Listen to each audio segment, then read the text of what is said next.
صبح بدا من طلعته.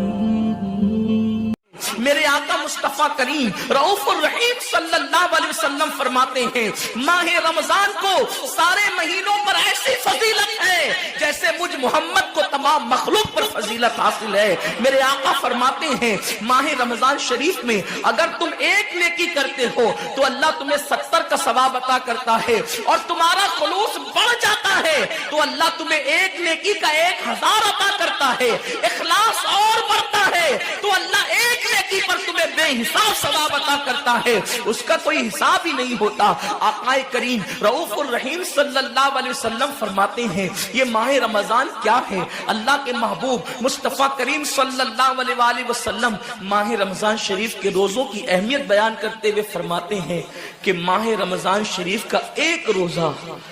اگر کوئی چھوڑ دے اور پھر ساری زندگی اس کے بدلے میں روزہ رکھے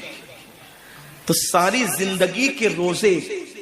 اس ایک ماہ رمضان کے روزے کے برابر نہیں ہو سکتے.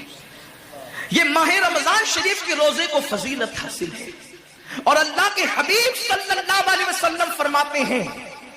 جو ماہ رمضان شریف میں عبادت کر کے اپنی بخشش نہیں کروا سکتا، اپنی مغفرت نہیں کروا سکتا، پھر اس کو کبھی موقع نہیں ملتا کہ وہ اپنی مغفرت کا سامان کرے. آقا کریم صلی اللہ علیہ وآلہ وسلم فرماتے ہیں کہ سال بھر تک ماہ رمضان شریف کے لیے جنت کو آراستہ کیا جاتا ہے، جنت کو سجایا جاتا ہے، جنت کو سنوارا جاتا ہے. اور آقا کریم صلی اللہ علیہ وسلم فرماتے ہیں بڑی بڑی آنکھ والی حوریں اللہ کی بارگاہ میں عرض کرتی ہے میرے کریم ہمیں ان کی دلہن بنانا جو ماہ رمضان شریف میں تیری عبادت کرتے ہیں، ہمیں ان کے نکاح میں دینا جو ماہ رمضان شریف کی راتوں کو جگ کر کے تجھے منانے کی کوشش کرتے ہیں. آقا کریم صلی اللہ علیہ وسلم فرماتے ہیں اگر کوئی بندہ ماہ رمضان میں زنا سے بچے،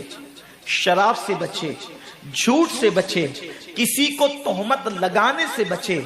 اور ماہ رمضان شریف کا احترام کرتے ہوئے گناہوں سے بچے تو اللہ تبارک و تعالی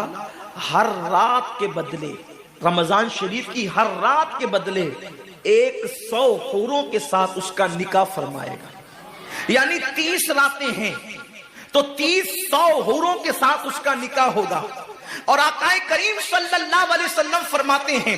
ماہ رمضان شریف کا احترام جو کرے اور احترام ماہ رمضان میں جو لغویات اور خرافات کو ترک کر دے، جو گناہوں کو چھوڑ دے، زنا کو، شراب کو، جھوٹ کو، بہتان تراشی کو چھوڑ دے، آقا فرماتے ہیں اس رمضان شریف کا احترام کرنے والے کے لیے اللہ نے جنت میں ایک ایسا محل بنایا ہے. اس محل کا حال یہ ہے کہ دنیا کے سارے اولین اور آخرین یعنی آدم سے لے کر آخری آنے والے تک، انسان تک، اگر سارے اس محل کے اندر داخل ہو جائے تو بھی اس محل کی اتنی ہی جگہ وہ لیں گے جتنی کی بکرے کی ران آپ کسی مکان کے اندر رکھتے ہیں تو بکرے کی ران کتنی جگہ گھیرتی ہے، بس تمام اولین اور آخرین اس محل کے اندر اتنی ہی جگہ گھیریں گے. یعنی وہ محل اتنا بڑا اللہ نے بنایا ہے، اور وہ محل صرف ان کے لیے ہے جو ماہ رمضان کے احترام میں گناہوں کو ترک کر دیتے ہیں، گناہوں کو چھوڑ دیتے ہیں. میرے آقا صلی اللہ علیہ وسلم کے پیارے دیوانوں، لیکن افسوس ہم اور دنوں کی طرح ماہ رمضان شریف کی راتوں کو ضائع کر دیتے. تاجروں کا سیزن آتا ہے تو تاجر پہلے سے تیاری کرتے ہیں کہ اس سیزن کے اندر میں نے مالدار بننا ہے، اتنا مال میں نے کمانا ہے کہ پھر میں نے سارے سال گھر میں بیٹھ کر کے کھانا ہے. ٹیلر لوگ تیاری کرتے ہیں عید کے موقع پہ اتنی محنت کریں گے رات دن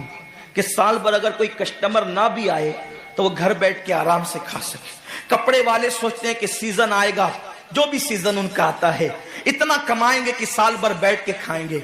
لوگوں جیسے